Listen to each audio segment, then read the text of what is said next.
It was the 4th of August, 2002, and 10-year-old best friends Holly Chapman and Jessica Wells were keen to be reunited after Jessica had been on holiday for a week. Jessica left at 11:45 a.m. to go the 700 yards or 640 meters to Holly's house. The girls were playing on the computer in Holly's bedroom before changing into their matching Manchester United shirts, and the photo that everyone would see was taken at 5:04 p.m. Holly's parents were having a barbecue that day. The girls had their dinner at 5:30 p.m. and then went back upstairs to play at 6:15 p.m. At 8:30 p.m. Holly's parents went upstairs to tell Jessica it was time to go home, only to find the girls were not in the bedroom as expected. It was assumed that the girls had slipped out of the front door while the adults were in the garden. Holly's mom searched the whole house, then looked out on the street, but there was no sign of the girls. At 8:40 p.m. Holly's mom rang Jessica's mom to see if they had gone back there, but this wasn't the case. Jessica had a mobile phone that multiple people tried to phone, but worryingly, this was turned off and she was not contactable. They contacted family members to see if anyone had seen the girls, but there was no sign of them. The girls' fathers searched the town, checking all the places they thought they could be, but their searches were unsuccessful. Holly's parents went to the Wells house to look for any clues as to where they could be, but again, nothing was found. This was very out of character for the well-behaved girls. Their parents did not believe they would have run away. At 9:55 p.m. the police were called, and the girls were officially reported missing. A police search began around midnight and lasted through the night and covered the town. Police arranged search teams and they talked to friends of Holly and Jessica to ask if they had seen them or if there was somewhere they might go that their parents are not aware of. News of their disappearance spread through the town and volunteers came to help. The police went to Soham Village College as part of the search. Caretaker, Ian Huntley, offered his assistance and unlocked the college.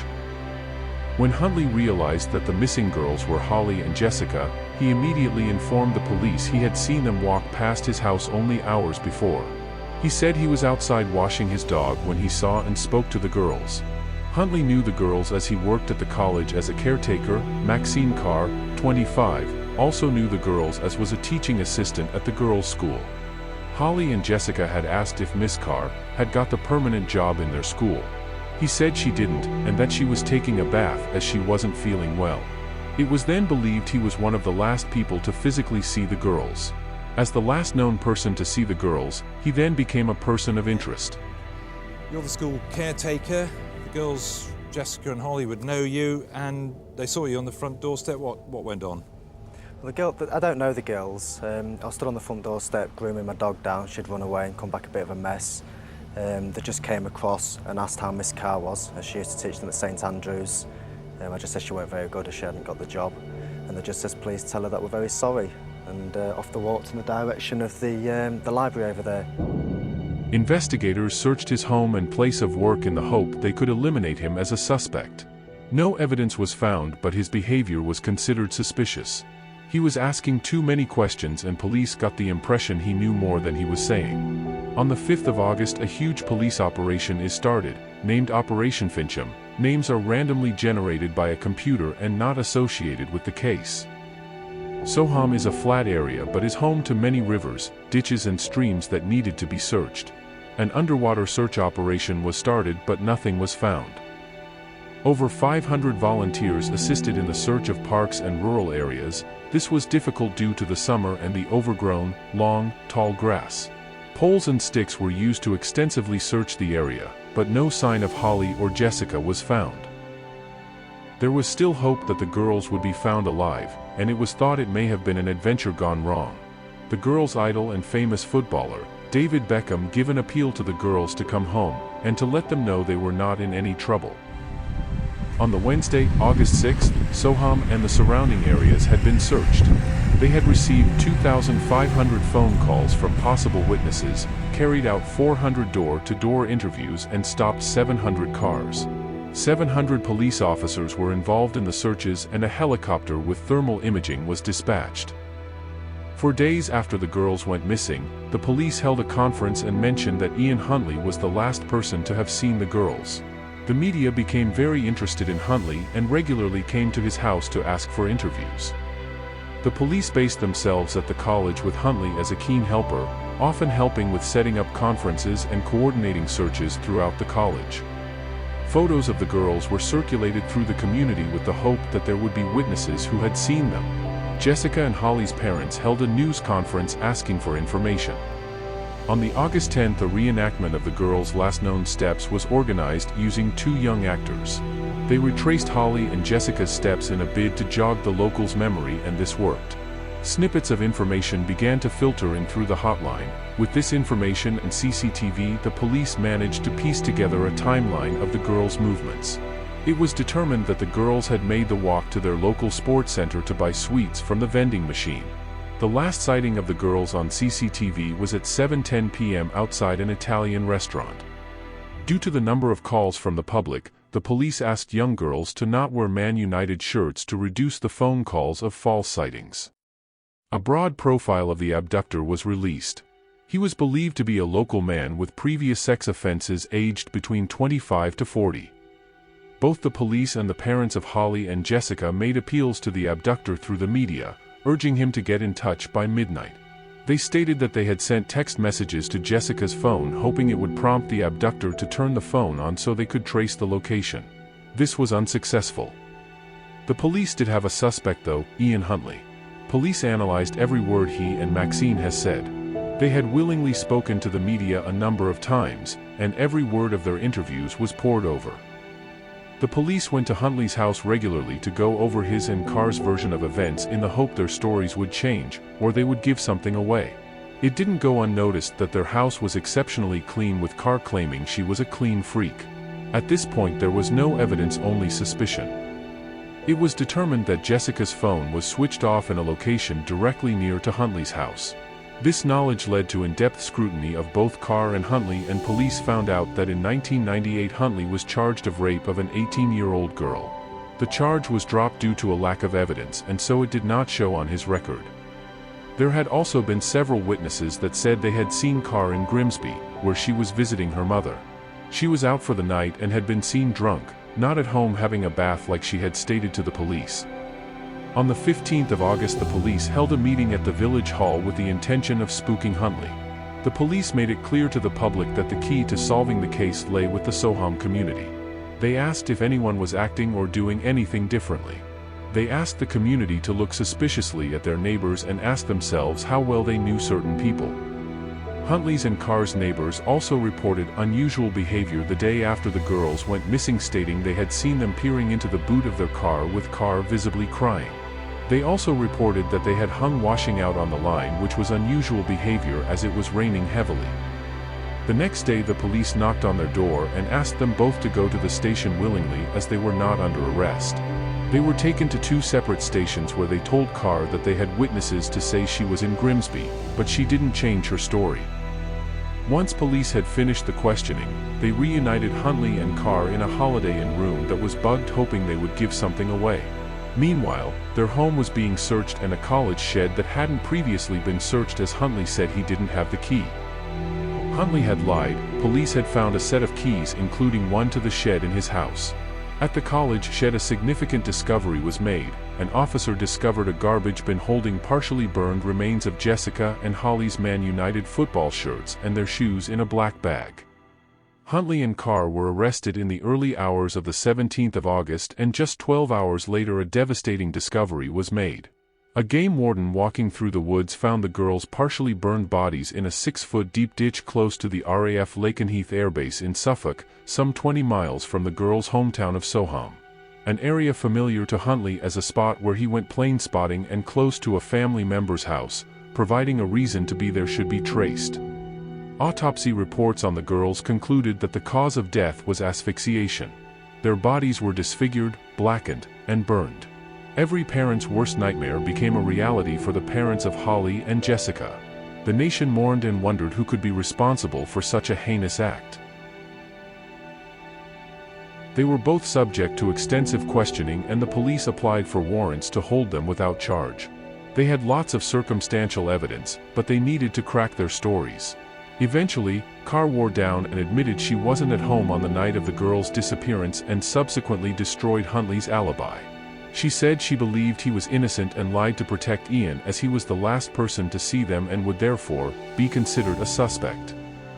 However, her actions suggest otherwise. She repeatedly referred to the girls in the past tense in interviews when it was unknown whether the girls were alive. She also helped Ian to scrub the house clean multiple times. So, who is Ian Huntley? At school he was a loner. He was bullied in secondary school, which became so bad that at age 13 he changed schools. Once he left school, he entered the world of work and held several unskilled low-salary jobs. He moved around a lot and often lied about who he was. He made himself out to be better than he really was. When people caught on to his lies, he packed up and moved again. He was not well liked and had been investigated for a number of offenses. He was investigated for rape 4 times and for underage sex 3 times. Although one rape and burglary offense led to criminal charges, both cases were dropped due to a lack of evidence. He was a serial sex offender. After his arrest, ex-girlfriends came forward with claims that he was a control freak and would dominate and abuse them. Many women came forward to detail experiences with him, including rape, underage sex, and locking women in his flat. Huntley also has a history of violence, with his ex-wife Claire Evans filing for divorce after a short marriage filled with abuse. Ian had a breakdown and became depressed. She believes this due to losing control of her, and Huntley refused to grant the divorce for 4 years. Huntley met Carr at a nightclub in 1999 and lived together in a flat. After helping his dad with a caretaker job, Huntley applied for the caretaker job at Soham Village College and he was successful, beginning work on November 26, 2001. The reason his previous offenses had slipped under the radar was because Huntley had changed his name and was applied for the job under the name of Ian Nixon. Carr saw his dominant and abusive behavior as a sign of affection towards her.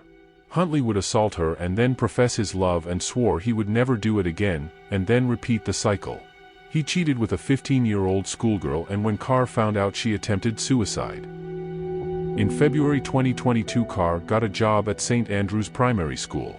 She got on brilliantly with the kids but not so well with the teachers. Huntley got on well in his caretaker job. There were no bad reports from staff, and he got on well with the students. They had both settled into the town quite well, although neither had formed any close friends. It is believed that the attack on Holly and Jessica was not planned. Huntley was a pedophile and couldn't resist the opportunity when the girls turned up at his house. Carr was away for the weekend, and they had just got off the phone having had an argument. Huntley had suspicions that Carr was cheating. It was at this point when the girls arrived at the house. The only person who knows the full truth is Huntley, but police believe that he enticed them in with the promise of seeing Carr. It is thought that they were killed shortly after they entered the house. Once the realization dawned on him of what he had done, he became very organized in his efforts to hide his actions. He cleaned the house thoroughly. He knew he couldn't dispose of bodies in Soham and also knew he couldn't travel too far. The RAF airbase was familiar to him, and that is the location he chose. He put the girls' bodies in bags and wrapped his feet in bags to prevent any footprints. He cut off the girls' clothing as this can easily be identified. He left the bodies in the ditch and left with their clothing. He then went to the college shed where he put the clothes in a bin and set them on fire. There was too much smoke, so he had to put the fire out as he was scared someone would spot the smoke. He left the clothes there with the intention of returning, but this became impossible once the college became the police base. He threw out Jessica's phone and this was never found.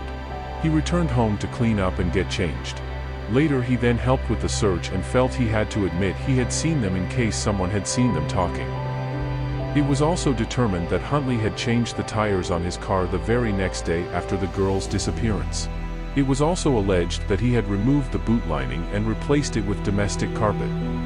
He called Carr and asked her to come home and said he needed an alibi due to the fact he was the last person to speak with the girls. He had asked police about DNA evidence and how long it lasted, which cast suspicion on him. When they said it can last a long time, he became paranoid, so he returned to the bodies and set them on fire in an attempt to destroy DNA evidence. Huntley got involved in searches and became an unofficial leader of many. Carr was also happy to help and was lying for Huntley in providing an alibi. Huntley was placed in a mental health ward as he was claiming to be mentally ill, but the doctors determined it was all an act, that he was sane and he could go back to normal prison. On the 5th of November, 2003, Huntley's trial at the Old Bailey began, where he was facing 2 murder charges, and Carr was facing 2 charges of assisting an offender and perverting the course of justice. A jury of 5 men and 7 women were selected to hear over the case. By the time the trial came around, there was a lot more forensic evidence, including 2 of Huntley's hairs on the girls' shirts and his fingerprints on a bin bag which was covering the shirts. Around Huntley's home and on his clothes, 49 fibers matching the girls' shirts were found. Fibers from Huntley's carpet and curtains were found on the shirts linking the clothes to Huntley's home. Huntley and Carr were tried together in same courtroom. There was overwhelming evidence against Huntley, and 3 weeks into the trial, despite denying any knowledge of the murders, Huntley suddenly changed his story. He admitted the girls had died in his house but claimed both deaths were an accident. Whilst trying to help stem a nosebleed, he knocked Holly into the bath, where she banged her head and subsequently drowned, and then accidentally suffocating Jessica when she started to scream. This insane account had huge gaping holes which were quickly exposed. Carr's testimony began 3 days later, where she said that if she knew about Huntley's intent to murder, she would not have lied to protect him, and that she had no control over the events of the day the murders took place. She claimed she didn't know anything about the disappearance of the girls, and that when Ian told the story, it was the first time he had admitted to it, and up until then she had believed he was innocent. Many people remained unconvinced. Her excuse for cleaning the house was that she was a clean freak. She said Huntley begged her to lie for him, and she did it as she didn't want him to be accused of something he didn't do. She thought he had cleaned the house to cover him cheating on her. She made out to be a victim of Huntley too. After 5 days of deliberation, the jury rejected any claims that the deaths were accidental, and on the 17th of December, 2003 returned a majority verdict that he was indeed guilty and responsible for the murders of Holly and Jessica. Huntley was sentenced to life in prison, but the setting of his sentence did not happen until the 29th of September, 2005, due to the 2003 Criminal Justice Act coming into force just 1 day after his conviction. At this hearing, Huntley escaped a whole life sentence which, under the new act, was reserved for abduction, sexual and sadistic cases only, but was handed a 40-year prison sentence before parole can be considered. Huntley will be 68 when his term is served, ending in October 2042, but he will have to convince the parole board that he is no longer a danger to the public at this point. Carr was cleared of assisting an offender but was found guilty of perverting the course of justice and sentenced to 3.5 years, but was released under police protection in May 2004, as she has served 16 months on remand awaiting her trial. She has since been given a new identity and an indefinite order protecting the new identity due to the risk of her life if her new identity was revealed.